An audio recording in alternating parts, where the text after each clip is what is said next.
शाळेचं नाव घेतलं, तिला शिकून काय उपयोग? तिचं 2 दिवसात लग्न होईल. अहो, आज आपल्या घरी शिमाची टीचर आल्या होत्या. ते सांगायच्या की शिमाला शिकू द्या, ती मोठे होऊन डॉक्टर बनणार. बाबा, तुम्ही मला शिकू द्या ना. मला शिकायचं आहे आणि मला डॉक्टर व्हायचं आहे. मी गरिबांना मोफत औषधं वाटेन.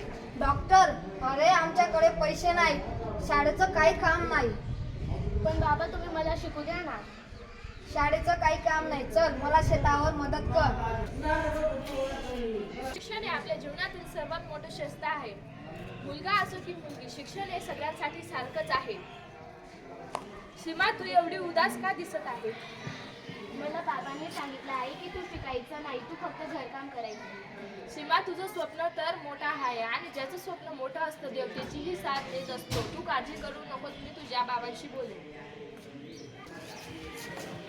मी शिमाची शिक्षिका. तुमची मुलगी खूप बुद्धिमान आहे, ती नक्की पुढे जाईल. कृपया तिला शिकू द्या.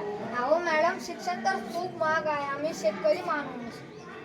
सरकारकडून बेटी बचाव बेटी पढाव योजनेची मोफत संधी आहे आणि सीमा तर खूप बुद्धिमान आहे. ती आमच्या शाळेचा अभिमान आहे. ती 100% डॉक्टर बनू शकते. तुम्ही तिच्या पाठीशी राहा आणि तिला शिक्षणाला तिच्या मागे राहा आणि तिला शिक्षणासाठी सपोर्ट करा. बरं मॅडम, आम्ही सीमाला आता शिकू. आम्ही तिच्या पाठीशी आहोत.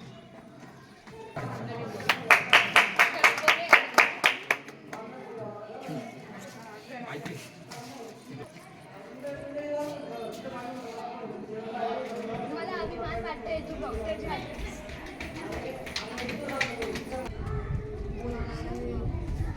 जर प्रकाशाचा दिवा प्रत्येक घरात पोहोचला तर तिथला अंधार गायब होईल.